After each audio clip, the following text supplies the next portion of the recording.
Boa tarde, meu amigo Fernando Lima. Tudo bem com o senhor? Tudo bem? Tudo funcionando? Vamos ver. Só deixa eu confirmar uma coisa aqui antes. Ismael, meu querido, tudo funcionando por aí? Estamos ao vivo? Vamos ver, o Ismael tá olhando nos bastidores e não está no palco. Quem tá olhando deve estar achando coisa engraçada, porque eu estou falando com um cara e, a princípio, a gente não sabe se está ao vivo, se não está ao vivo. Vamos ver se vai funcionar. Daqui a pouco deve estar entrando a transmissão ao vivo lá no StreamYard, espero que sim. Senão a gente vai ter que achar uma forma diferente desse cara funcionar. Tá? Mas vamos assumir que a princípio a transmissão está funcionando, né? E deixa eu conversar aqui com o meu amigo Fernando Lima. Tem um ecozinho, tá, Fernando, que vem para mim do que eu falo contigo aí, então eu vou te pedir aí para você poder ir daqui a pouco transitando entre mudo e não mudo para a gente poder fazer a coisa funcionar. Mas diz para mim, Ok. Fernandinho, como é que estão as coisas, meu amigo? Tudo certo? Como é que tá a vida? Tudo certo, tudo certo. Eu estou numa transição aí, né, de carreira, então estou aí no período de estudo, criando Certo. musculatura aí para a próxima etapa. Esse é um argumento importante. Aliás, quem participa dos meus grupos de estudo, eu vou pedir para o Ismael, que inclusive está nos bastidores, vai poder fazer essa mão para a gente. Ismael, manda um toquezinho para o pessoal que está lá nos grupos do Telegram, dizendo que a gente já está ao vivo, e quem quiser participar dessa reunião, pode vir participar com a gente aqui agora. Vai ser um prazer conversar com todo mundo aqui. Mas olha só, cara, tô feliz da vida, tá entrando aqui também o Pires, vamos chamar o Pires para conversa. Pires, querido, se você puder, boa tarde. Antes de mais nada, fica à vontade para abrir tua câmera. Vai ser legal a gente poder eventualmente conversar. Tem mais gente entrando também aqui. A Cássia também veio conversar com a gente. Bem-vinda, Cássia. Eu peço para vocês mais uma vez. Se vocês puderem abrir a câmera de vocês para a gente ver, já que essa é uma transmissão, funciona bem, tá? Mas só se vocês puderem. Bom, meus amados, eu estava conversando aqui antes com o Fernando, eu chamei essa conversa para a gente falar um pouquinho sobre carreira, falar um pouquinho sobre o momento. A gente está chegando no final do ano, e é importante que nesse final de ano a gente comece a pensar um pouquinho sobre como é que a gente vai lidar aí com as coisas que estão acontecendo, como a gente se prepara para as oportunidades que estão aparecendo aí no ano que vem. O Fernando está dizendo para mim que está passando por um momento de transição de carreira, planejamento, tentando reforçar a musculatura. Eu acho que esse ponto de reforçar a musculatura é um ponto importante para a gente poder perceber para onde que a gente vai, o que a gente quer fazer e que resultados a gente quer construir. Deixa eu entender um pouquinho mais no momento dos outros aqui. Pires, tudo bem com você? Se você puder abrir a câmera lá comigo, fica mais fácil. Se não, tá tudo bem também. Você pode abrir para a gente, nem? O Pires eventualmente até falou aqui, o Pires está quietinho. Vamos ver se daqui a pouco ele vem. Meu amigo De Blas, você? Não? Bom, vamos ver aqui o De Blas daqui a pouco. Abre o microfone aí, querido. Se você puder, vamos falar um pouquinho. Opa, tudo bom? Me fala um pouquinho, cara, do teu momento, cara. Me fala um pouquinho sobre como é que você tá, como é que estão as coisas para esse ano, tá tudo bem? Como é que tá a vida por aí? Hoje eu estou buscando novas oportunidades, né? Tomei algumas decisões que vamos dizer assim, que eu fiquei estagnado na empresa e me senti um pouco parado. E aí, hoje eu estou procurando novas oportunidades para poder mudar e ver como é que a gente consegue evoluir tanto profissionalmente como pessoalmente, né?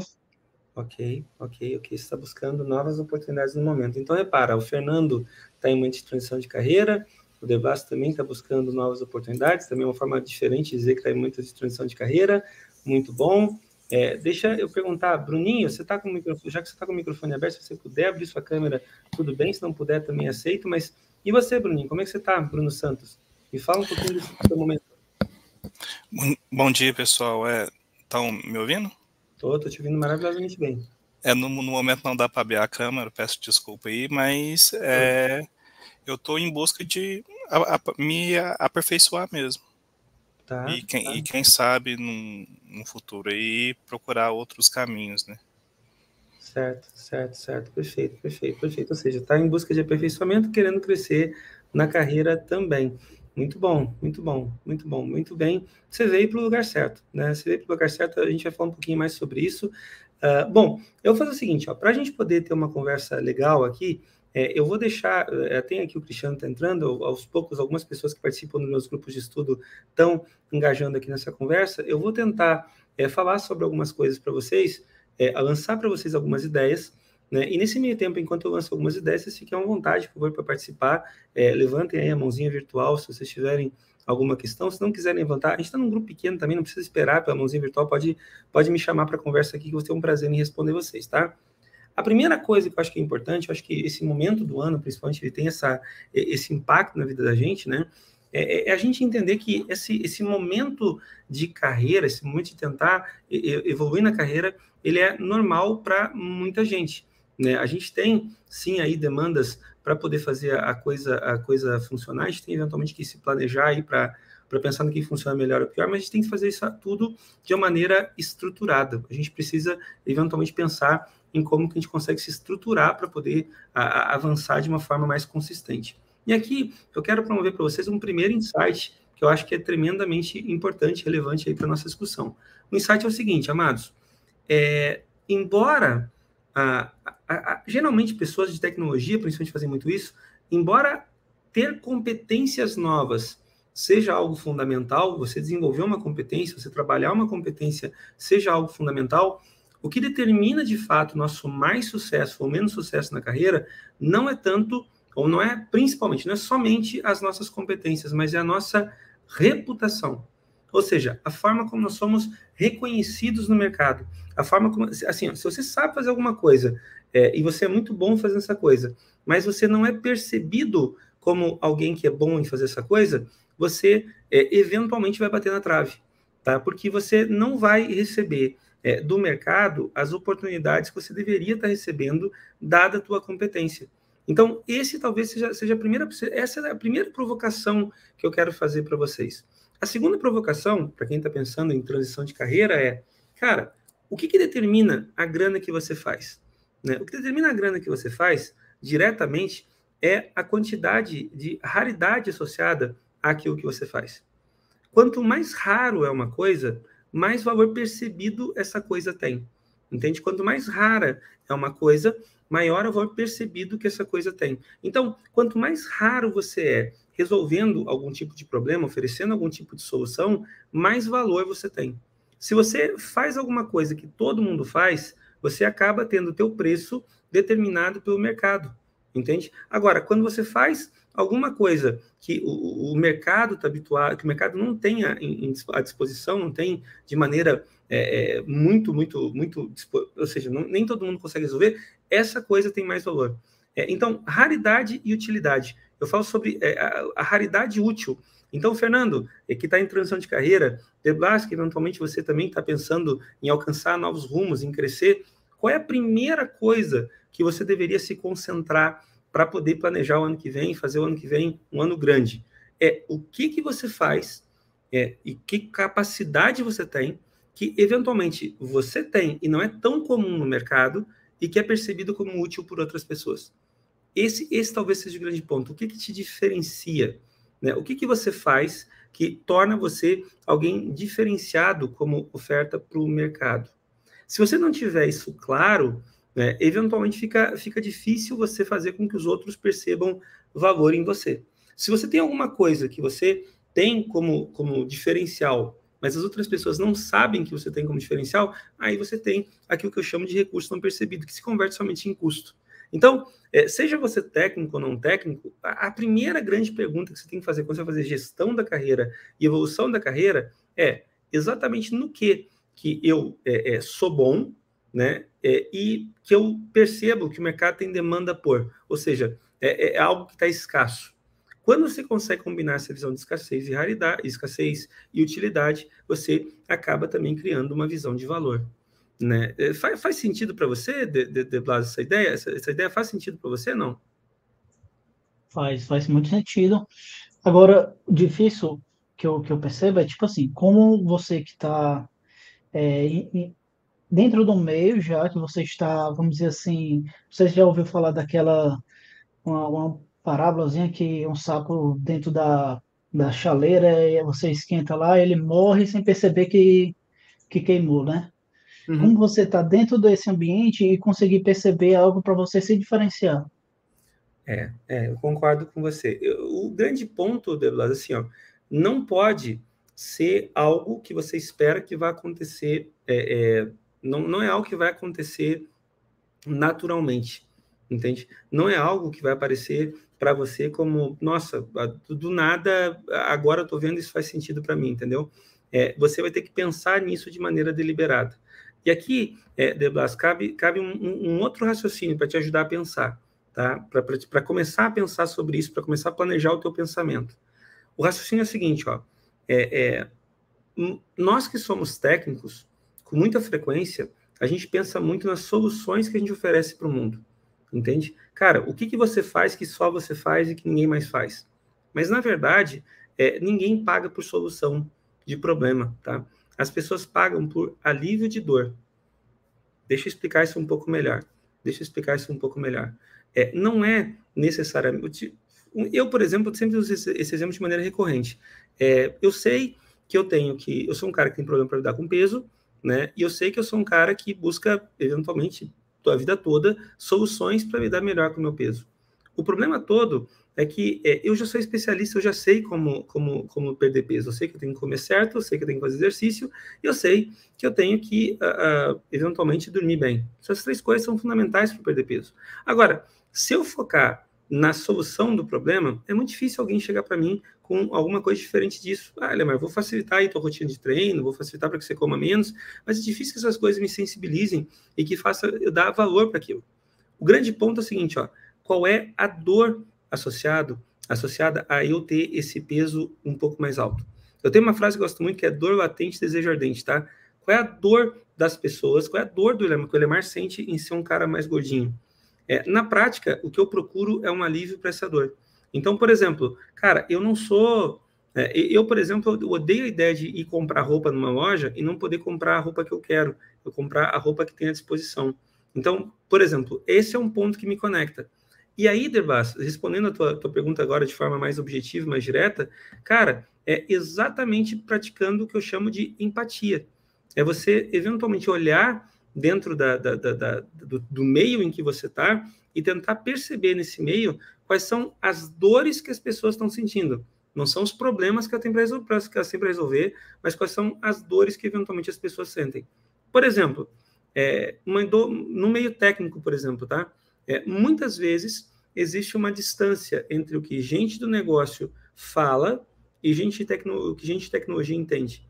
São 2 mundos desconectados. Cara, essa é uma dor latente em muitos lugares. Tem uma dor latente também, às vezes, de um time de tecnologia que está up-to-date com relação a tendências tecnológicas, mas a um chefe que eventualmente não está atualizado tecnologicamente. E isso eventualmente atrasa, isso se converte também em dor. Quando você trata de dor e aliviar a dor, você é naturalmente mais empático, entende? Então, a receita é a seguinte, ó, quais são as dores que você percebe no lugar em que você está, que eventualmente necessitam de alívio hoje. E aí tem um ponto importante, tá? O fato de você... por que eu acho que é importante essa ênfase da dor, tá? Porque o fato as pessoas eventualmente sentem uma dor, e você pode dizer, poxa, mas eu conheço solução, e a solução seria tão simples. Pois é, só que para as pessoas estarem aceitando estar vivendo uma dor, porque elas de fato não conseguiram materializar como é que elas resolvem aquilo, entendeu? Então, essa observação das dores no lugar onde você está é algo importante. E isso tem que ser feito de maneira deliberada. Você não vai conseguir, eventualmente, ser empático ao natural. Às vezes tem um grande muita mas, cara, na vida, o ideal é você ficar sistematicamente pensando, cara, que dor que eu alivio. Por exemplo, te contando meu exemplo próprio para você poder perceber. Eu sou um cara de tecnologia que fala sobre negócios, entende? Por que eu me manifesto e me posiciono dessa forma? Porque dessa forma eu faço exatamente essa conexão que eu te indiquei antes. Eu consigo explicar a tecnologia para a gente de negócio e consigo explicar negócio para a gente de tecnologia, percebe? Mas isso tem que ser feito de forma deliberada. E só para a gente fazer um exercício aqui, Debla, só por referência, você percebe alguma dor dentro da empresa hoje, algo que você, obviamente, não vai te comprometer aqui, porque isso aqui está ficando gravado e ser compartilhado, tá? Então, não me dando detalhes, mas você percebe alguma dor hoje que, eventualmente, precisa de um alívio e você, eventualmente, poderia ser fonte desse alívio? Lá na empresa, a gente percebe um pouco dessa dor que você comentou agora, dessa parte de negócio e também de gestão. Muito, por exemplo, lá a minha gestão, ele não passa demanda, ele delarga as coisas. E aí a gente acaba Aí a gente acaba tendo que suprir essa necessidade, né? Então, agora tem um ponto interessante, tá? Para quem que tá doendo, entende? Quem é que tá sentindo a dor? Quem sente a dor é o time ou quem sente a dor é ele, né?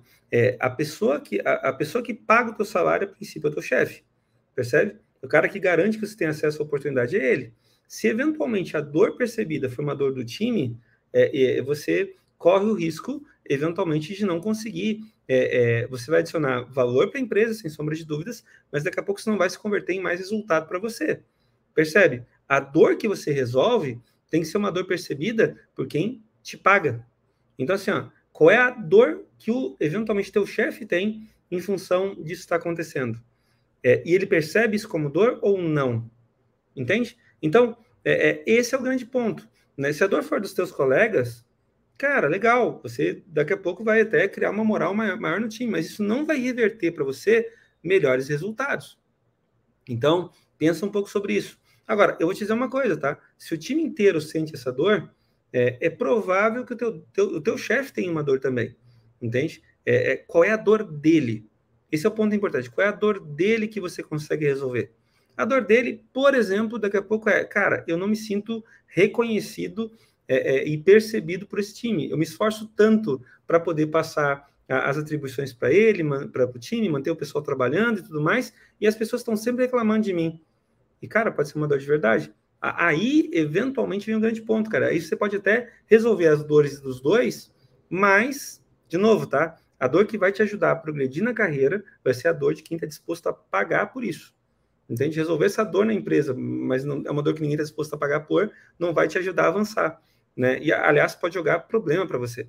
Então, é a coisa da empatia, entende? Então, aqui nós temos dois pontos importantes para pensar na carreira, tá? Cara, que dor que eu resolvo e de quem? Né? E essa pessoa que tem dor, que está sentindo essa dor, ela pode eventualmente colaborar para avançar na carreira ou não? Essa é uma questão importantíssima para você pensar junto comigo. Faz sentido? Faz sentido, sim. Posso até fazer um comentário, assim? Pode, O por favor. Vinícius aqui. Nesses ambientes, eu trabalhei em empresas menores, familiares, ou com uma gestão mais amarrada, assim. Nesses ambientes, se tu for o cara que levantar a mão, perguntar e comprar a demanda que estão te passando errado ou rasa, né? Tu vai estar atingindo exatamente a dor do teu gestor, que diz, eu falo, mas ninguém me entende, ou ninguém tá comigo nos desafios, né? É um ambiente tóxico, na real, eu acho. Esse ambiente meio tóxico, sabe? Não Vai gerar necessariamente. disputa interna. Às vezes, sim. Às vezes, Mas, sempre que eu vi isso, tipo, a pessoa que era mais solícita acabava brigando com o time interno, né? Mas eu vejo isso, assim, né, cara? eu vou dizer, Vini, aí tem um ponto importante, porque essa pode acabar se convertendo numa crença limitante, tá? E a gente, às vezes, acaba travando, batendo na porta por... Olha só, é óbvio que o mundo é cheio das vaidades, é óbvio que as pessoas têm problemas, é óbvio que nós temos dentro das empresas mesmo a questão do poder, e isso se manifesta, os egos, tudo isso é muito presente e muito verdade. Mas eu quero dar uma outra provocação para vocês, tá? Dificilmente alguém acorda de manhã, né, com a intenção de transformar a vida dos outros numa vida miserável, entende? Dificilmente você vai ver, por exemplo, o mesmo chefe ou um colega, às vezes o cara assim, cara, é impossível esse cara falar tanta besteira, esse cara tá tão por fora da realidade, mas se você tirar um pouco, despessoalizar um pouco a coisa, você percebe, cara, que dificilmente esse cara quer ser alguém que está conduzindo mal a coisa, que está querendo... Não, as pessoas, óbvio, elas tentam se proteger, elas tendem aí a assumir posições de defesa que são bastante presentes e certas, mas cara, raramente esse é um raciocínio, sabe? Pô, meu chefe que está eventualmente me ferrando, por exemplo, tá? Ele tem a intenção de verdade de estar me ferrando. Quando ele acorda de manhã, ele pensa, poxa, eu vou chegar lá e eu vou mostrar pro Vini, vou mostrar pro Vini quem é que manda. Cara, não é isso aí que acontece. No fundo, eu tendo a assumir que boa parte das pessoas são boas. Eu vou dar um exemplo prático que eu sempre dou aqui, tá? Cara, por exemplo, você é daqui do Sul, certo, Vinícius? Uhum. Então, olha só. Cara, eu sempre dou um exemplo, o mesmo exemplo, mas eu acho que é importante. Se você pegar uma estrada, se você perguntar para alguém que não dirige aqui no Sul, que dirigia há muito tempo atrás, mas que não dirige aqui há muito tempo já, e pergunta como que é uma viagem de Porto Alegre até Florianópolis, a pessoa vai dizer que essa viagem de Porto Alegre a Florianópolis é um pesadelo. Alguém que dirigia nos anos 2000, essa pessoa vai dizer que, cara, dirigir de Porto Alegre a Florianópolis é um pesadelo. Por quê? Porque você vai passar por uma BR que não tem estrada duplicada, você vai ver um tráfego de caminhões intenso num certo trecho, você tem uma ponte em laguna onde tudo para, certo? Isso tudo é coisa que quem não dirige há muito tempo aqui no Sul vai dizer, né, quando fala sobre viagem daqui a Floripa, certo?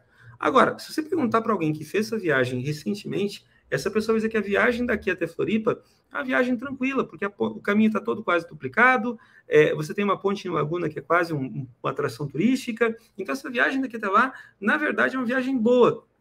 Aí a pergunta é, quem está certo? Os dois estão certos. O problema todo não é que um é mais inteligente que o outro, o problema todo é o mapa. O mapa que a pessoa que dirigia 20 anos atrás tem sobre esse deslocamento é um mapa que prejudica. E aí, o que acaba sendo um grande problema, tá? Às vezes você assume que esse cara é um cara mal intencionado, é um cara que não está te entendendo, mas na verdade não. Ele só está usando um mapa velho. Pega no caso da gestão mesmo, tá? Cara, a gente sabe, e Vini, você também não vai na primeira fervura, tá? A gente sabe o quanto de modismos a gente já presenciou e viveu no nosso negócio, né? O quanto de milagres, solução milagrosa em termos de práticas, tecnologias. Toda semana aparece a melhor tecnologia de todos os tempos, da última semana, que mostra o jeito certo de fazer tudo. Cara, um gestor experiente, mais velho, já viu tanta coisa dar certo e dar errado, entende? E muito mais coisa dar errado que dar certo, que às vezes o cara fica meio apreensivo, meio receoso mesmo, entende? Então, talvez a grande dica aqui, Vini, seja, de novo, esse exercício de empatia. Tá? Quando você para prestar atenção no que faz esse cara achar que essa viagem não é uma boa, tentar ouvir o cara e tentar ponderar por aí. Agora, é óbvio, tá? Eu entendo que, poxa, nas empresas é óbvio que sempre vai existir a coisa do poder mesmo, sabe? Das relações de poder, isso é comum, principalmente em empresa maior, empresa mais antiga, as relações de poder são burocráticas, geralmente você não vai ter uma reunião generativa. Numa empresa grande, com muita frequência, as melhores ideias não são aquelas que vencem. As que vencem são as ideias que têm mais apoiadores. Então, ter essa consciência, né, dessa variabilidade pode te ajudar na hora de trabalhar um pouco melhor o teu ambiente. Entende? Pode te ajudar na hora de você perceber como abordar e como resolver. E vou te dizer mais uma coisa, tá, Vini? Quando dói muito, quando tem alguma coisa que dói muito, não sei se você já teve, tá? Mas, por exemplo, dor de dente, dor de ouvido, criança mostra isso muito, cara. Quando você encosta no ponto de dor, você vê um grito, você vê uma reação geralmente agressiva, entende? A mesma coisa acontece com a gestão, cara, ou com um colega. Toda vez que você bate num ponto de dor da pessoa, te prepara, porque a reação que você vai ter não vai ser uma reação amistosa, entende? Porque é um ponto de dor, entende? Então, ter essa sensibilidade para lidar com a coisa é importante. E essa é uma coisa que às vezes nos falta, sabe? Às vezes a gente parte do pressuposto que eu posso falar o que eu quiser, do jeito que eu quiser, e porque a verdade cumpre seu papel, mas, cara, até cumpre, mas às vezes é mais fácil matar o mensageiro, entende?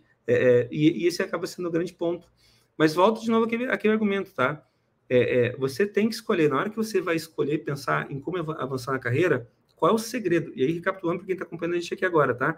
O grande segredo que eu entendo para você avançar na carreira é perceber que o que te torna valioso é a tua habilidade de promover um alívio para uma dor, muito mais do que necessariamente fornecer solução para problemas.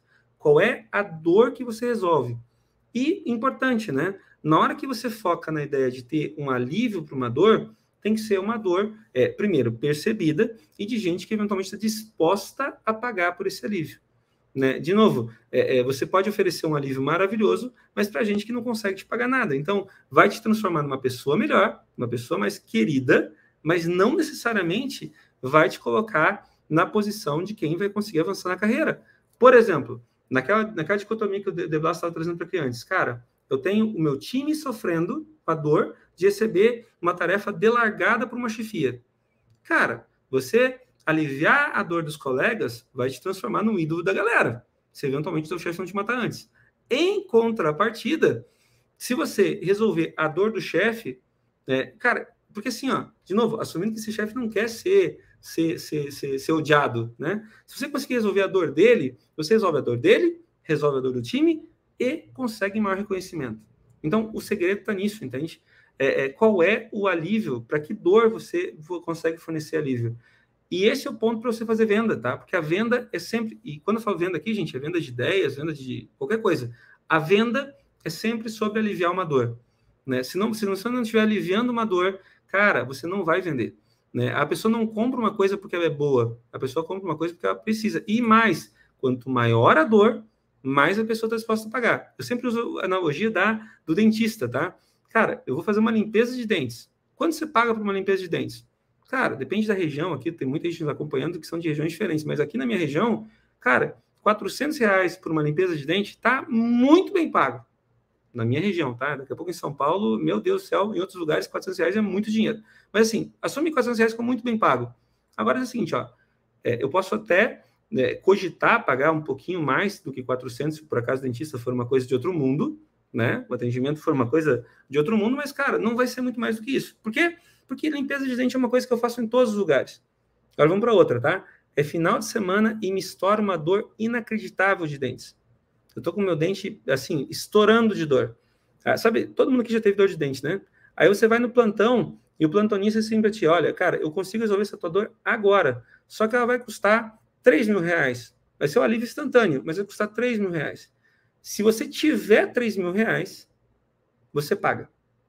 E se você tiver 4, você paga. Se você tiver 5, você paga. E se tiver 10, você paga. Dor latente, desejo ardente. Cara, se você tiver uma dor percebida e você bater nela, você ganha, o limite é o quanto o cliente tem para pagar, né? E se bobear, ele pede emprestado, tá? Você não tem, ele liga para algum amigo assim, cara, eu tô ferrado, eu preciso fazer isso. Então, o grande ponto é, qual é a dor que você resolve? Sabe? Essa consciência, Vinícius e De Blas, foi o que mais me ajudou a avançar na carreira, tá?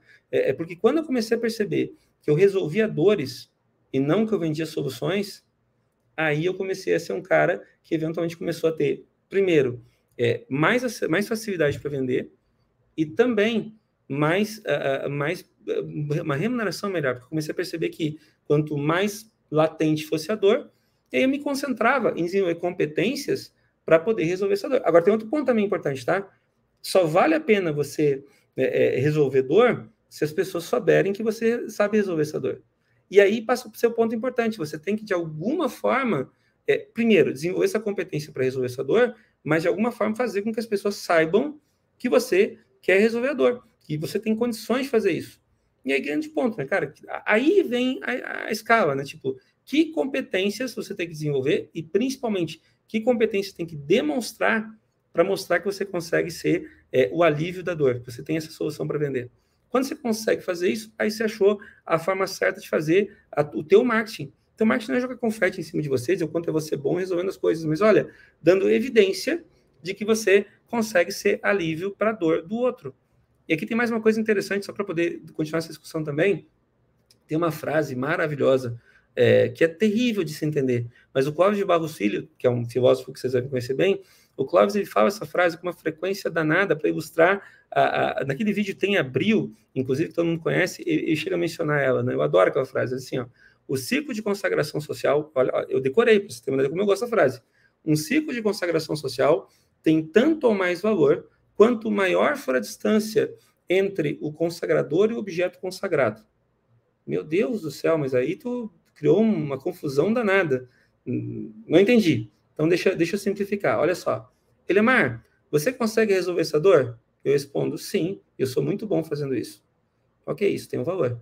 Agora, mãe do Elemar, o Elemar consegue resolver essa dor?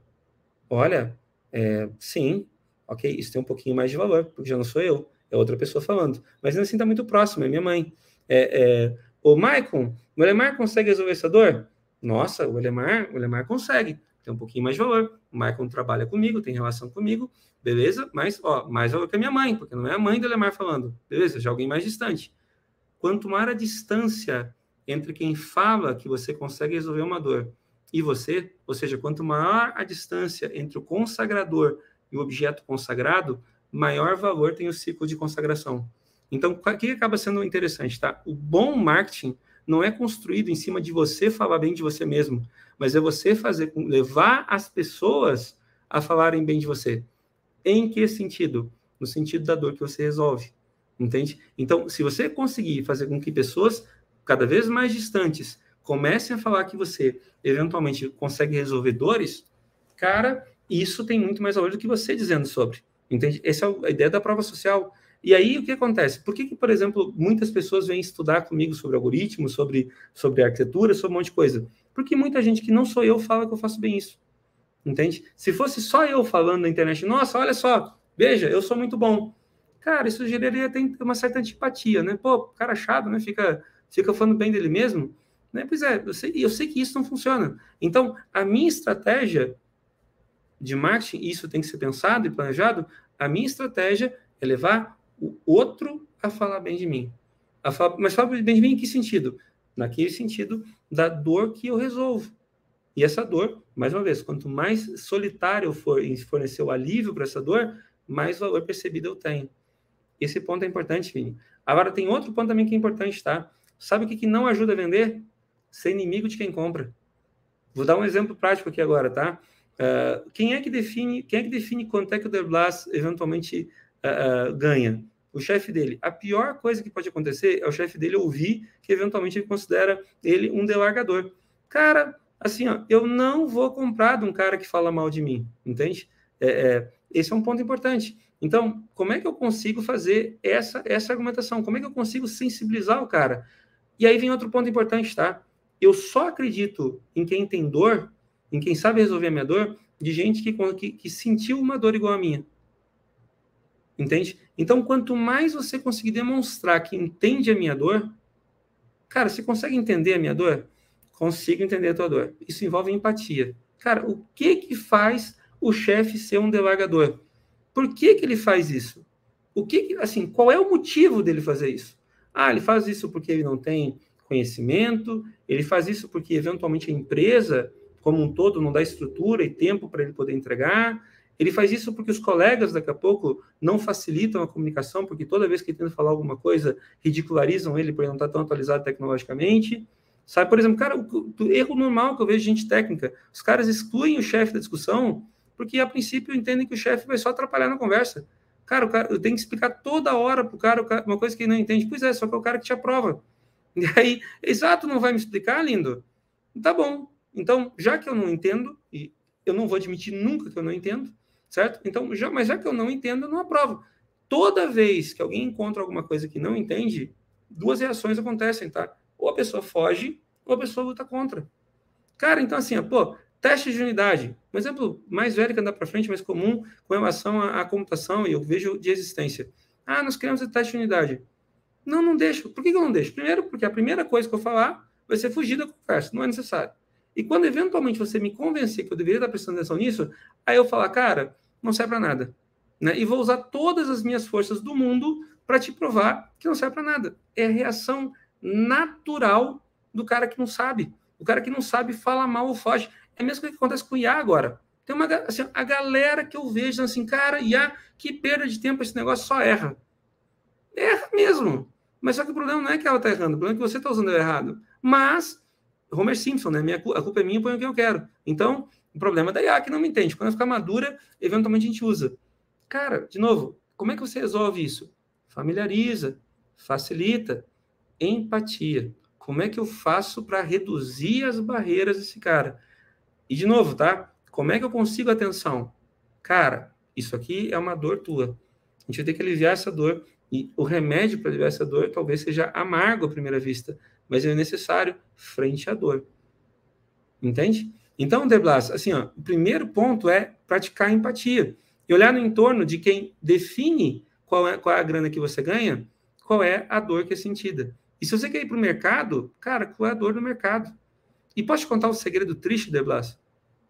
Você muda de casa, mas geralmente, quando você muda de casa para fugir dos problemas, geralmente os problemas vão atrás de ti. Eles são muito bons em rastrear, tá? Então, Vinícius estava comentando a experiência dele. Cara, você troca de empresa, mas não troca de problema. Porque geralmente as empresas, principalmente empresas com tamanhos parecidos, têm os mesmos problemas, tá? Na consultoria, inclusive, eu aprendi que empresas com faturamento parecido tem os mesmos problemas. Eu sei dizer, já por experiência como consultor, quanto que a empresa fatura pelos problemas que ela tem. E ouvindo quanto é que ela fatura, eu sei quais os problemas que ela tem. Entende? Aí o pessoal diz, nossa, Lemar, você deve ter posado aqui. Não, não, não. Eu só conheço bem o teu tamanho. Não interessa se você é colorido, se você é startup, se você... Os problemas são geralmente os mesmos. Então, você mudar de uma empresa para ir para outra, e aí vem mais uma dica também, tá? De Blas e Vinícius aqui, tá? Quando a grama tá baixa, é difícil se destacar. Quando a grama tá alta, cara, aí cada foiçada tu derruba um monte de coisa. Então, assim, ó, quando a grama tá alta é onde tem mais dor. Onde que você tem mais valor, assumindo que você é alívio para dor? Você é mais alívio, você tem mais valor aonde tem mais dor. A questão toda é saber se essa dor é percebida ou não, né? E o quanto a dor, eventualmente, de gente que eventualmente vai te impactar em resultado. Tá começando a fazer sentido, De Blas, ou não? Faz sentido sim. Agora surgiu aqui na minha mente, você falando de dor, e isso, por exemplo, se a gente vai numa entrevista, alguma coisa assim, é interessante a gente explorar bem qual é a dor daquele cargo, para ver se vale a pena a gente entrar lá, ou que às vezes a gente vai com a vontade, eu quero entrar na empresa, mas aí a dor dele é uma, e aí você pode ser que não atenda, né, não corresponda àquela dor. Sempre vale a pena. Assim, sempre vale a pena. De maneira geral, De Blas, essa é uma excelente pergunta, aliás, pelo seguinte, tá? Mais uma vez, a dor, ela não precisa só estar presente, ela tem que ser presente e percebida. Então, o que acontece? Você vai em determinados lugares, você percebe, cara, esse cara deveria estar sentindo essa dor, mas ele não tá. Cara, se você percebe, pô, ele deveria estar percebendo essa dor, mas ele não tá, talvez, só talvez, ele não tenha essa dor de verdade, tá? Eu dou um exemplo bem prático quanto a relação a isso. Cara, muitas vezes a pessoa fala, nós temos que fazer o nosso software melhorar a qualidade dele. Cara, aí você vai olhar o cara do negócio e diz assim, bicho, assim, ó, eu não tenho que ter a melhor qualidade para o meu cliente, eu tenho que ter uma qualidade melhor do que o meu concorrente. Assim, se eu não estou sentindo dor por minha qualidade hoje, por que eu vou melhorar a qualidade? Por exemplo, entende? E aí você pode dizer, cara, mas isso não combina comigo, isso não é o que eu quero resolver, isso não é o lugar onde eu quero estar. Legal, então, eventualmente, tenta achar um lugar onde essa dor seja sentida. Mas, ó, ponto importante, tá? Para você perceber também a importância da empatia, ô De Blas. Geralmente, as pessoas não sabem dizer qual é a dor que elas têm. E quando elas falam da dor, geralmente elas estão falando de uma dor paralela. Por exemplo, ter febre me deixa mal. Então, pô, beleza, então a tua dor é a febre. Não, a febre é um sintoma, entende? Quando você vai olhar na borda, e de novo, pensa nisso. Toda vez que você encosta na dor, a pessoa tende a... Se você encostar onde está doendo, você pode se preparar para uma resposta forte. Então, você tem que entender que aquela dor está lá, você tem que respeitar a dor. Respeita a dor. Mas sim, você tem que se concentrar exatamente isso, cara. Qual é a dor que eu vou resolver aqui? Entende? Porque no final do dia, é isso que vai definir o valor que você vai ter. Entende? Se você não se concentrar em entender claramente a dor, no final do dia você vai ter um tempo perdido, grande. Entende? Porque as pessoas não valorizam outra coisa, a não ser a solução da dor, o alívio da dor. Faz sentido? Então, assim, ó, vale a pena você conversar. E aí vem outro ponto interessante, tá, De Blas? De uma forma sistemática, quando você reconhece qual é a dor, como é que você passa a ter valor percebido mais alto? Quando você começa a falar, primeira coisa, eu entendo a tua dor. Tem uma máxima, eu vou até compartilhar com vocês, porque tem um livro maravilhoso que fala sobre a persuasão em uma frase, em uma ideia só. Então, tem uma sentença só que fala sobre persuasão. Deixa eu compartilhar com vocês essa ideia, porque eu acho ela tremendamente poderosa e com frequência ignorada. Então, lá vai. Olha só. Deixa eu ver se eu consigo abrir aqui esse cara. Aqui, ó. Perfeito, achei. Olha só. Estou traduzido em inglês e português em tempo real aqui, então daqui a pouco me escapa a tradução, mas bora lá. Pessoas vão fazer qualquer coisa por aqueles que encorajem seus sonhos, justifiquem suas falhas, aliviem seus medos, confirmem suas suspeitas e ajudem a tocar pedra nos seus inimigos. Cara, é isso, tá? No final do dia, como é que você consegue o apoio de alguém dentro de uma empresa? Cara, as pessoas vão fazer qualquer coisa por aqueles que encorajam seus sonhos. Cara, eu sei qual é o teu sonho. Eu sei o que você quer fazer, eu sei a posição que você quer ir. Justifica suas falhas. Eu entendo perfeitamente que no lugar onde você está, dificilmente eu faria diferente de você.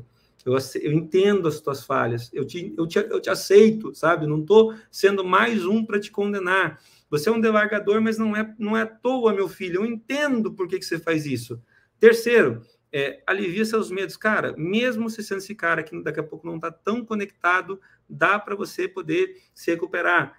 Confirma suspeitas. Bicho, de verdade, o time não te vê, mesmo como um cara que está tão bem. Mas isso não é problema. E ajuda a tocar pedra nos inimigos. Cara, quem é que esse cara, eventualmente, hoje condena? O que a gente erra? A gente erra muitas vezes o que a gente faz ao contrário. A gente desencoraja os sonhos, geralmente aponta o dedo para apontar as falhas, a gente diz que o medo, na verdade, deveria ser percebido mesmo, a gente não confirma suspeitas, diz que o cara está errado sobre tudo que ele pensa, e a gente, ainda para piorar, diz que o inimigo está certo e que ele tem que se cuidar, porque se bobear, tu vai se juntar junto para ajudar o inimigo a dar uma camaçada em você. Cara, essa não é exatamente uma boa forma de você trazer o cara para o teu lado, entende? Então, se você conseguir fazer isso de maneira genuína, e, cara, praticando um pouco de empatia, você consegue, entende? Você leva o cara a uma visão mais atualizada, você ajuda a pessoa de verdade. Porque no final do dia, o De Blas, é sempre, assim, ó, dica, seja você vendedor, consultor, médico, programador, é sempre sobre gente. É sempre sobre gente. Quando você entende que é tudo sempre sobre gente, aí passa a ser de novo, cara. Como é que eu convenço o cara? Como é que eu vou persuadir o cara a fazer a coisa certa? Primeiro, entendendo que é gente, bicho. E assim, deixando o cara tranquilo com você. Na hora que o cara não te vê como inimigo, não te vê como oposição, já começa a facilitar a vida.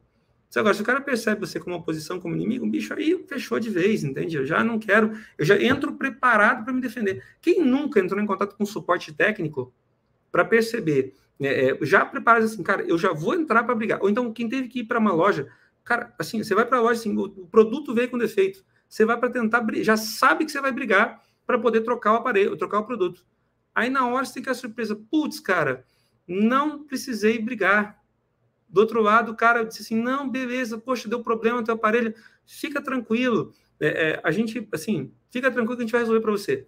Tá aqui, me mostra aqui qual é o defeito do produto, foi esse aqui? Deixa eu te dar outro, sabe?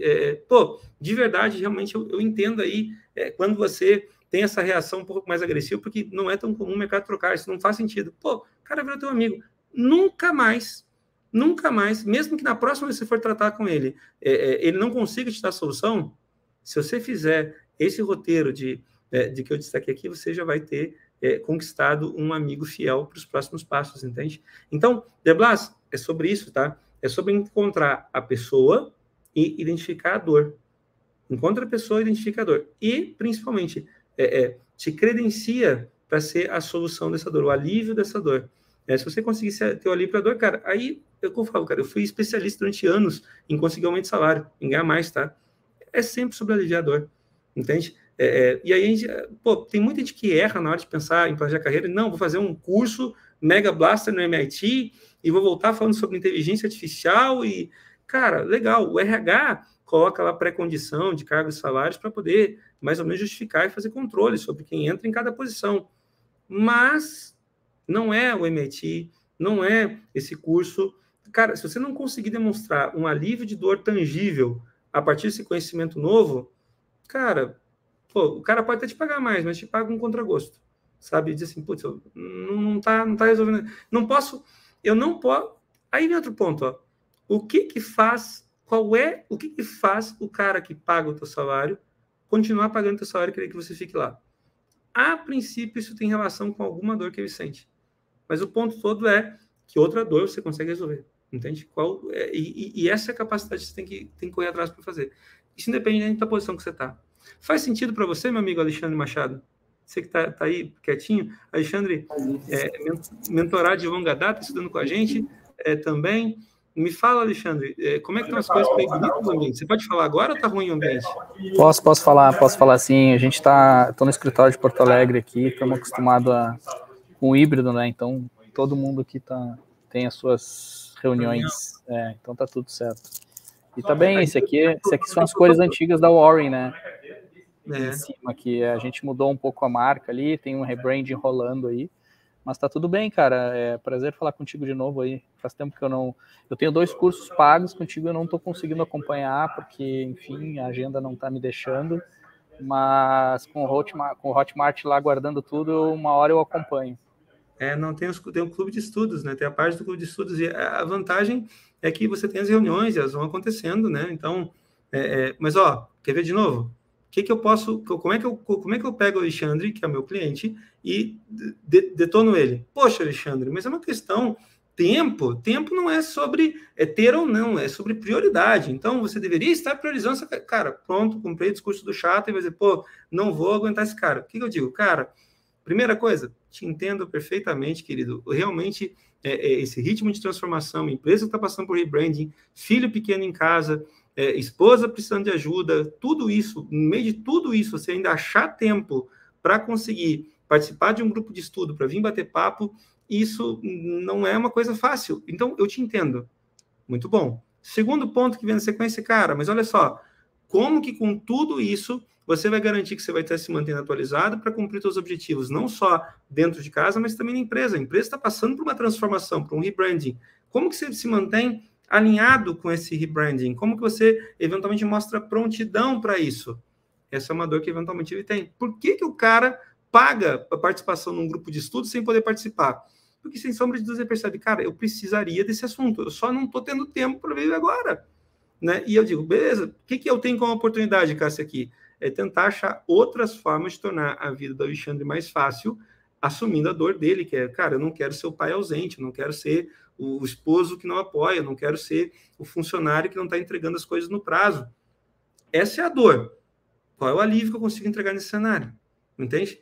Qual é o alívio que eu consigo entregar? Se eu conseguir entregar esse alívio, eu consigo manter o Alexandre, eventualmente assim, cara, já pagou esse ano, já passou o ano inteiro, não vi boa parte das aulas, mas eu vou continuar aqui, eventualmente, porque em algum momento eu vou entrar. Agora, óbvio, né? Se algum momento a dor persistir e o alívio não vir, eu vou dizer, poxa, Neymar, que pena, eu gosto tanto de você, gordinho, mas não dá para eu continuar com você nessa jornada, porque eu não estou conseguindo aproveitar.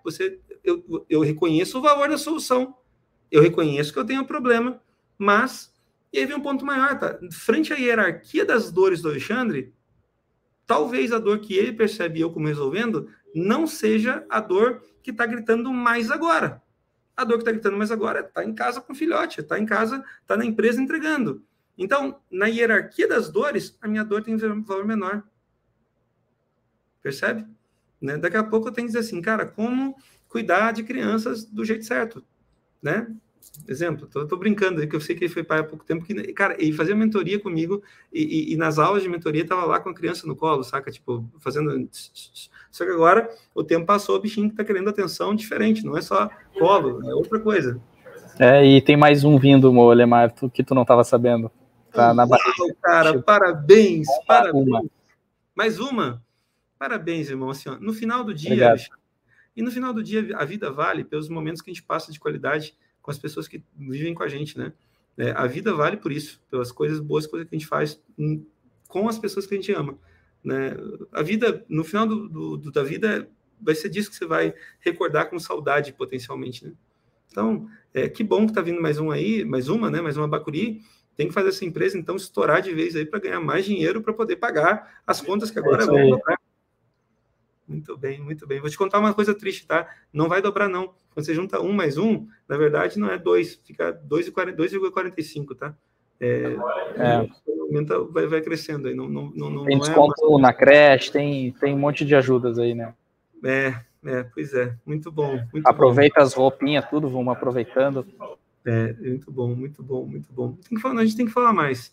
Meu amigo Vinícius, você fechou a câmera, Vinícius. Você, assim, eu respondi frontalmente não concordando com você antes. Não é que eu não concordei, tá, Vini? Mas é só tentando trazer para você uma outra perspectiva. Fez sentido ou não? Deixa se o Vini continua aqui. Daqui a pouco o Vini até saiu, só fechou a câmera, mas não está mais aqui. Vamos ver se tá. Eu acho que deve ter entrado em outro compromisso, não pode responder agora, não. Vamos deixar o homem encabulado. Deixa eu perguntar uma coisa. Meu amigo Michael Reichert, o senhor que está aqui com a gente agora, diga para mim, querido, faz sentido o que está sendo dito até aqui? Alguma coisa muito fora ou não? Cara, para mim faz todo sentido. A gente já bateu o papo algumas vezes sobre essas questões, sobre posicionamento, sobre o engajamento, o quanto cada um tem que perceber a sua dor e poder tomar as suas ações. E acho que tem bastante disso de entender o que faz sentido para você, tá? Entender onde é que você quer chegar no próximo step, onde é que você quer avançar e dedicar os seus esforços nesse sentido, né? Então, acho que esse é o caminho. Eu te veio mudo aqui, cara, mas é esse o ponto, tá? E aí, cara, dessa forma você começa a trazer de novo algumas boas alternativas, né? Então, poxa, a forma como você alivia a dor vai evoluindo à medida que os anos vão passando. Então, por exemplo, neste momento, uma coisa que a gente não pode ignorar é, por exemplo, o surgimento da IA. Né? Eu tô dizendo eu já falo, e quem me acompanha sabe o quanto que a inteligência artificial está impactando a minha rotina, né? Minha rotina particular, a forma como eu estudo, a forma como eu me preparo, a forma como eu faço o meu trabalho.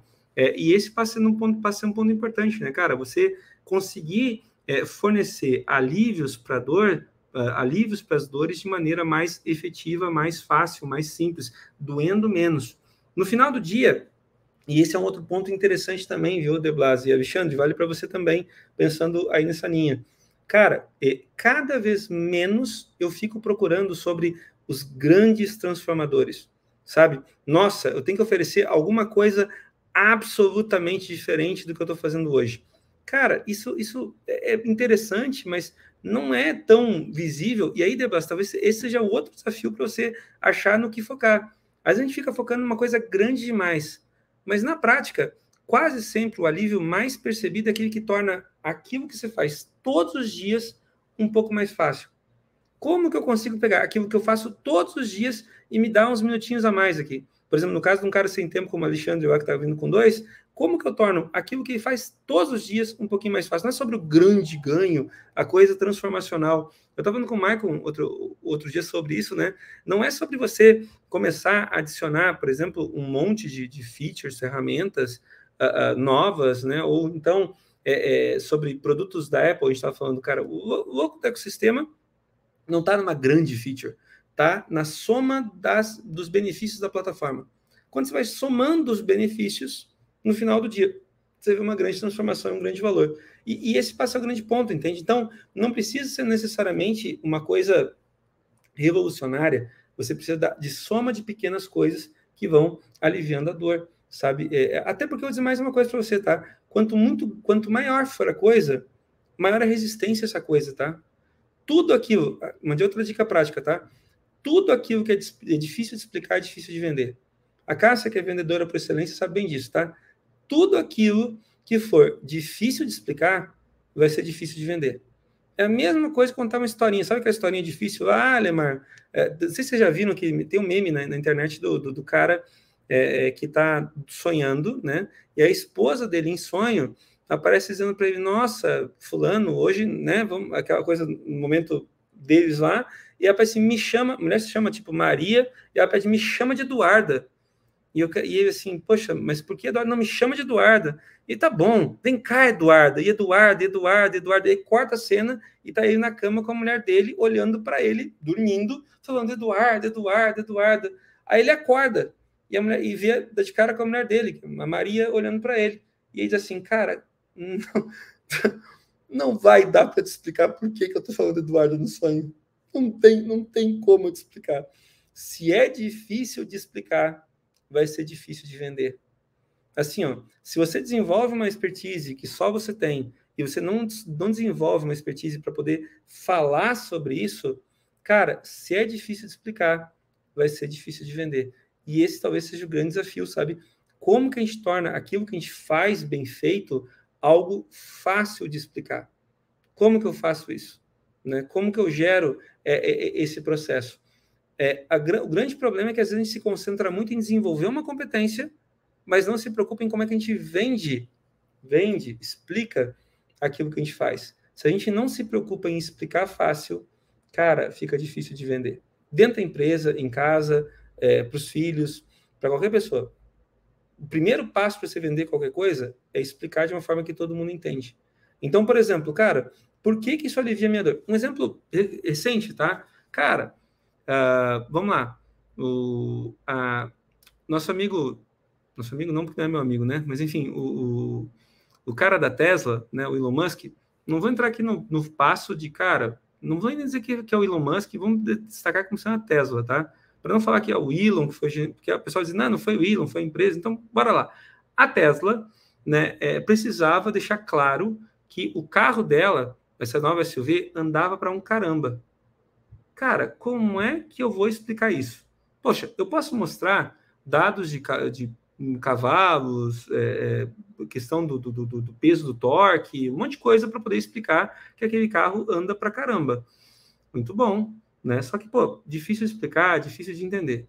O que ele fez?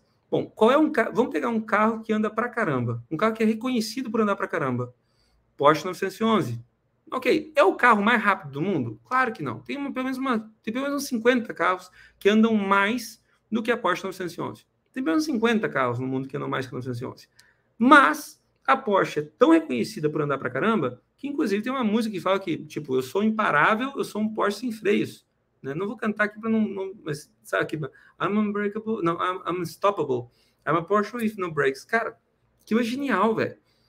O que ele fez? Vamos fazer um racha entre o carro dele e uma Porsche 911. E vou mostrar que meu carro ganha da Porsche 911. E o carro ganha. Aí sim, tá bom. Vamos fazer o seguinte, ó, vamos botar uma outra 911 sendo rebocada pelo meu carro. Agora eu ganho a corrida da Porsche 911 rebocando outra 911. Cara, nesse momento, ninguém no mundo... Você pode achar o carro feio, você pode não gostar do Elon, você pode dizer que não teria um carro elétrico, porque não tem autonomia, mas ninguém no mundo hoje fala que a nossa amiga Tesla não anda muito. Detalhe, ele fez tudo isso sem em nenhum momento falar mal da 911. Pelo contrário, ele continua reforçando que a 911 é um belíssimo carro que anda pra caramba, um dos maiores ícones, porque não pode destruir o cara que está conferindo autoridade para ele. Então, cara, 911, meu Deus, com relação aos concorrentes, pensa num carro bacana, muito bom. Agora, o que eu preciso que você entenda não é que a 911 é ruim. Não, a 911 é um baita carro. Mas a minha ganha do 911 rebocando outra 911. E tá aqui o vídeo que mostra. Pronto, acabou. Entendeu? O que ele fez? Ele simplificou a venda. Qual é a da Tesla? A Tesla é um carro feio, elétrico, mas que ganha 911 puxando uma 911. Até quem não entende de carro entende que a Porsche, que o Tesla anda pra caramba. Isso não é mais discutido. Percebe? Ele tornou fácil de entender. Se é fácil de entender, isso eu não preciso nem sequer mais vender. A venda já acontece nesse aspecto. Sobre isso, quais são as restrições? Aliás, outro ponto aí, para a gente já se encaminhar daqui a pouco para o final dessa nossa reunião aqui, tá? Qual é a venda? Muita gente se preocupa, muitas vezes, em vender oferecendo uma nova... E quando eu falo sobre venda, deixando bem claro, tá? É venda de ideia. Porque assim, você vende o tempo inteiro. Você vende o tempo inteiro. Você se vende o tempo inteiro. Se você é remunerado pelo trabalho que você entrega, então você se vende o tempo inteiro. E você tem que aprender a reconhecer a importância de se vender. Agora, deixa eu contar uma coisa para vocês. 2 coisas são fundamentais para a venda, tá? A primeira coisa é você mostrar que está vendendo. Muita gente, por exemplo, fala que, poxa, Ilemar, eu queria tanto ocupar essa posição na empresa. Por exemplo, poxa, eu acho que se eu chegasse para o meu chefe e dissesse para ele, cara, eu poderia ter a posição como sendo teu braço direito, ajudando a ser um tech lead para poder traduzir a coisa que você fala para o time. Um exemplo para você aqui, Tadeu Blas. Pô, cara, você precisaria de um tech lead para poder, eventualmente, ser o cara que traduz o que você está falando de demanda para o time. E eu me predisponho a ser esse cara. Bicho, assim, ó, a primeira coisa que você tem que fazer para vender é mostrar. Se você não mostra que você tem algo para vender, você não vai vender mesmo. Se você mostrar, você corre o risco de vender. Esse é o primeiro ponto. Assim, sabe? Primeiro trabalho do vendedor. Primeiro tem que mostrar. Depois de mostrar, o segundo trabalho do vendedor é remover as restrições. Cara, por que você não compra o meu produto? Por que você não quer comprar o meu produto? Por exemplo, De Blas, eu acho que você não tem experiência suficiente dentro de casa para poder não tem experiência sobre o negócio da empresa. Como que se demonstra que esse medo não se justifica? Ah, cara, eu acho que os teus colegas não te respeitariam. Como que se demonstra que eventualmente isso também não é verdade?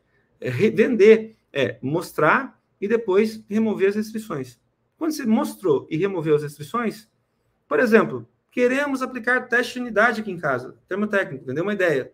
Tá bom. Primeira coisa, me mostra. O que é teste de unidade? Não estou entendendo. E aí, ED de 2 mais 2, aquele exemplo trouxa que todo mundo mostra toda hora, não vale. Tá? Então, a segunda coisa é, eu entendo como sendo uma coisa boa. Então, vamos lá. Qual é a tua restrição? Por que você acha que você botar testes não... Por que você não quer botar testes de fato aqui dentro de casa? Eu quero responder, porque vai tomar tempo nosso para poder desenvolver. Como é que você responde essa objeção? Se você tiver resposta a todas as objeções, se você mostra um produto que supostamente tem um alívio, porque aí tem uma coisa, e aí encaminhando mesmo para o encerramento, tá? Gente, uma coisa que todo mundo ignora o tempo inteiro, custo de oportunidade. O que você está deixando de fazer para fazer aquilo que você está fazendo agora? Por exemplo, nosso amigo Alexandre, Marzinho, eu não estou questionando a qualidade dos seus grupos de estudo. Não questiono isso. O problema é que para poder fazer parte dos seus grupos, eu não posso estar com a minha família, eu não posso daqui a pouco estar trabalhando nas coisas da minha empresa, que são super relevantes aqui também. Então, o problema não é o custo de eu estar contigo. O problema é o custo de eu não estar com eles. Entende? E aí é o custo de oportunidade. Então, por exemplo, na questão dos testes, cara, o que esse desgraçado vai estar deixando de fazer para fazer esses testes que quer fazer tanto? Qual é o custo de oportunidade? Quando você entende qual é o custo de oportunidade, você entende, obviamente, quais são as restrições. Que muitas vezes não tem nada a ver com o que você está mostrando, mas com coisas paralelas, entende? De novo, demanda empatia. É por isso que no caso do Alexandre, eu tenho todas as reuniões guardadas, não só dentro da Hotmart, mas agora dentro de uma plataforma que eu criei, uma plataforma inteira nova, para poder facilitar para ter acesso, entende? É suficiente? Talvez não. Talvez não. E esse é o grande ponto. Se eu vou continuar vendendo para ele, se eventualmente ele perceber que não tem ali uma restrição, um custo de oportunidade está compensado, você remove as restrições. Entendeu, Deblas? Então, no futuro, na essência, planejar carreira é um exercício de empatia. É você perceber qual o problema que você resolve. Diga, querido. E como é que a gente consegue levar isso para o mercado? Por exemplo, porque se a gente está na empresa, a gente consegue conversar com o nosso gestor, mostrar, e como é que a gente consegue levar isso para o mercado? Tem diversas formas, tá? Mas vamos se concentrar aqui em pelo menos duas. Primeira coisa, você tem que saber quem no mercado você quer influenciar. Cara, quem são as pessoas que você quer pegar? Esse é o primeiro ponto. Onde é que essas pessoas vão? Nos tempos de mídias sociais, eventualmente a pergunta é, cara, o cara que eu quero influenciar, ele está no LinkedIn, ele está no Instagram, ele tá nas mídias sociais? Não, ele não está nas mídias sociais. Então, onde é que ele está? Primeira coisa é, sabendo quem você quer influenciar, onde é que essas pessoas vão? E quando essas pessoas vão, cara, não tem uma forma de você influenciar a não ser comunicando. E o que é comunicando? Muitas vezes é falando sobre. Cara, eu quero influenciar as pessoas, por exemplo, eu quero trazer as pessoas a saber mais sobre carreira. Por isso que eu faço eventos como esse também, porque eu acho que é importante, é uma dor que eu entendo que as pessoas têm. Beleza, então vamos fazer evento como esse. Eu vou lá, onde eu acho que as pessoas estão, e falo sobre essas coisas. Aí o que acontece? Ó? Primeira coisa que acontece aqui, Deblas, é o ponto mais essencial aqui, tá? É você saber aonde que estão as pessoas que vão, a princípio, ser potenciais compradores do teu produto, falar nesses lugares, e aqui vem a sacanagem, tá? Em comunicação, você tem sinal e ruído. O que você deve... Tipo assim, ó, sinal é tudo aquilo que colabora para que as pessoas entendam que você entrega o alívio que você diz que entrega. Isso tudo é sinal. O que é ruído? Ruído é tudo aquilo que não fala sobre isso. É todo o resto. Então, vem a dica, tá? Se não for sinal, é ruído. Se você vai numa rede social, por exemplo, onde, a princípio, você tem potenciais compradores, mas você fala sobre qualquer coisa além do alívio que você vende, cara, toda vez que você fala sobre essa outra coisa, você está adicionando um ruído e dificultando a comunicação. Então, o segredo é encontrar onde essas pessoas estão, falar nesses lugares, manifestando o sinal, mostrar, e, se possível, reduzindo, até melhor, eliminando o ruído. certo? Para você conseguir reforçar o teu posicionamento. É dessa forma que você se posiciona, entende? Então, poxa, um exemplo simples, tá? Cara, um tema associado. Eu adoro futebol, mas eu não falo tanto sobre futebol nas redes sociais. Eu não falo tanto sobre nos lugares, pelo menos, onde eu vejo que estão pessoas que eu quero influenciar. Porque, bicho, isso vai ser ruído, entende? E eu venho tomando cuidado pra caramba, para não... Porque, assim, ó, a gente tem que admitir a ideia de que a gente não é bom em tudo, tá? E De Blas, assim, ó, às vezes a gente se perde muito fazendo com que as pessoas te reconheçam mais por uma coisa que não tem nada a ver com o que você vende do que pela coisa que você quer vender. E as pessoas acabam não te ouvindo quando você quer falar sobre aquele tema, porque a tua autoridade vem de você ser... Tipo, quem te confere autoridade são as pessoas, entende? Então, falar sobre isso. Mas, mais uma vez, reconheça... o mercado é muito genérico, cara.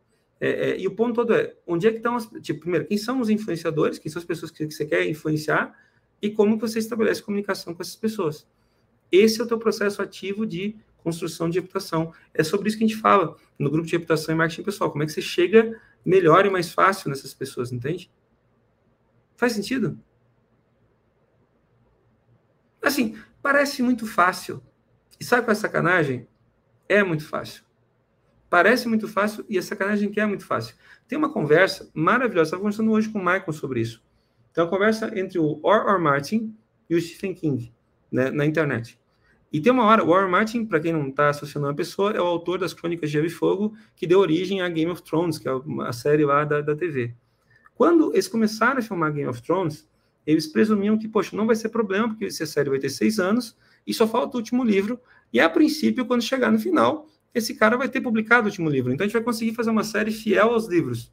Só que a série terminou, e até hoje o último livro não está publicado ainda, tá? Então, eles inventaram um final para a série, que o R.R. Martin concordou, mas que a galera não gostou, enfim, de uma forma geral, daquele final.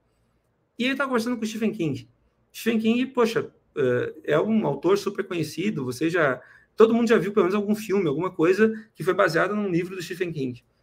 O R.R. Martin é famoso por não lançar os livros dele, está atrasado sempre. E o Stephen King por publicar pelo menos 3 livros por ano. E aí, o R.R. Martin perguntou para o Stephen King, desculpa, aí tá, mas qual é o teu segredo, irmão, para você conseguir publicar 3 livros por ano? Eu não consigo publicar um negócio há anos, há décadas, mais de uma década tentando lançar meu último livro e não consegui. Aí o Stephen King deu uma resposta desconcertante, na minha opinião, mas assim, incrivelmente fácil e simples e óbvia. Cara, eu escrevo 6 páginas por dia. Como assim? Cara, eu escrevo 6 páginas por dia. Tem dias em que eu escrevo 6 páginas em 15 minutos. Daí eu vou conversar, vou passear, vou para qualquer lugar. Tem dias em que escrever 6 páginas me consome 18 horas, 20 horas. Tem dias que eu acordo, vou trabalhar e volto para a cama, depois de ter passado o tempo todo para escrever essas 6 páginas. Mas todos os dias eu escrevo 6 páginas. 6 páginas vezes 365 me dá 2.200 páginas. São 3 livros de 800. Se por acaso eu separar isso aí em livrinhos menores, livros com 300, 400 páginas, que é um livro até mais acessível hoje em dia, aí eu faço 6 livros por ano e não 3. Então, qual é o meu segredo? Eu escrevo 6 páginas por dia. E na prática, sabe o que é isso? É sobre você ser profissional. Por exemplo, De Blas, se você trabalha para uma empresa, eu tenho certeza que mesmo nos dias que você não está afim, você vai para a empresa. Você cumpre o teu horário. Você chega na hora. Você, mesmo nos dias que você não está afim, porque ninguém está afim todos os dias, certo? Porque você é profissional, certo? Agora, com relação ao que você faz pela tua reputação, pela tua marca. Bom, isso, poxa, hoje eu estou cansado. Hoje, eventualmente, a empresa me demandou demais. Eu tive uma outra coisa que apareceu na frente. Cara, eu conheço gente, cara, que compra fone, compra microfone, compra luz para poder dizer, não, agora eu vou lançar vídeos na internet para poder me publicar. Não estou dizendo que esse seja o caminho, mas é uma das estratégias. E o cara não faz nada. Por quê? Porque, bicho, sempre vai ter resistência, sabe? Sempre vai ter uma coisa mais legal para você fazer. Então, assim, ó, qual é o segredo, De Blas? É fazer o simples. É todo dia fazer 6 páginas. 6 páginas. Nessa alegoria com o Stephen King. Se você conseguir consistentemente assistir 6 páginas por dia... Vou dar um exemplo do Alexandre Machado aqui, tá? Ele tá num grupo lá, por exemplo, de algoritmo e estrutura de dados. Acho que sim, não sei. Cara, eu lanço tem 2 masterclass por mês. 2 Masterclass são 4 horas de conteúdo. É conteúdo pra caramba. Ok? 4 horas. Mas se você dividir 4 horas por 30 dias, cara, é menos de 10 minutos por dia. E ele tem 10 minutos por dia para ver. Ele pode não ver as 2 horas ao vivo. Mas, cara, sabe por que ele não faz 10 minutos por dia? Eventualmente, assumindo daqui a pouco ele faz, tá? Mas assim, por que potencialmente ele não faz? Porque tá doendo, mas não tá doendo tanto assim. Algoritmos é algo desejável, mas ele não percebeu. Quem errou? Daqui a pouco eu não delineei direito a dor. Ou é uma dor que eu acho que ele sente. Porque assim, se ele tá no grupo ainda, porque ele sente. Mas como é que eu garanto que ele vai continuar comigo em LTV? Então, eu preciso fazer perceber que, putz, cara, vale a pena você gastar 10 minutos por dia disciplinadinho. E talvez outro ponto, tá? Talvez até então eu nunca tenha pensado em, cara, 10 minutos por dia eu pego esse desgraçado e eu acompanho quem tá falando. Talvez eu nunca tenha parado a pensar sobre isso. O que faltou para mim fazer? Mostrar que eu tenho um alívio para a dor dele. O alívio para a dor dele é como que você consegue continuar me acompanhando, irmão. 10 minutos por dia é tudo que eu te peço. Tu trouxe quando tu disse que tu vai botar em outra plataforma, que a Hotmart não marca direito o vídeo lá, ó. O pause do vídeo lá, ó. Então, eu tenho outra plataforma, já está lá, clubedeestudos.elemarjunior, aliás, clubedeestudos.elemarjunior.com. Quem participa dos grupos tem todo o conteúdo por lá. E, além disso, né, você ainda tem alguns encontros, para quem não participa de grupo nenhum, tem um curso de Notion que eu comecei, que já está lá também. Quem quer aprender um pouquinho mais sobre Notion, tem um curso lá que eu estou montando. Está preparado já para a gente fazer o segundo capítulo, viu? Eu estou devendo o segundo capítulo dele, mas o primeiro já é bem bom. Enfim, amados, eu adorei a conversa. Tá? Eu espero que para vocês tenha feito sentido. Deblas, eu espero que para você tenha ajudado a pensar um pouco mais aí, carreira e tudo mais para o ano que vem. A minha meta, a partir de agora, é estabelecer conversas como essa com mais frequência, tá? Eu quero ver se eu faço uma conversa dessas por semana. Quem está nos meus grupos está mais convidado a vir participar, tá? Eu vou depois compartilhar isso ao vivo, vai estar lá na internet, vai estar no YouTube, aquela coisa toda, mas a ideia toda é a gente ir conversando e avançando juntos, tá bom? Bora para cima? Espero que tenha sido bom para vocês. Vinícius, obrigado pela tua contribuição e participação. Cássia ficou quietinha, acabei não chamando a Cássia para o jogo aqui. João Paulo, também não acabei não te chamando para o jogo, mas que bom contar com vocês, pelo menos como ouvintes. Daqui a pouco a gente está disponibilizando isso em todos os lugares, no YouTube, Instagram, enfim. Né? E tá tudo certo. E vamos para frente. Vamos fazer mais, melhor, mais rápido. A gente está aqui para se ajudar. Assim a gente faz mais diferença. Bora? Então tá bom. Vocês todos, beijo. Valeu, pessoal. Até uma próxima. Até mais.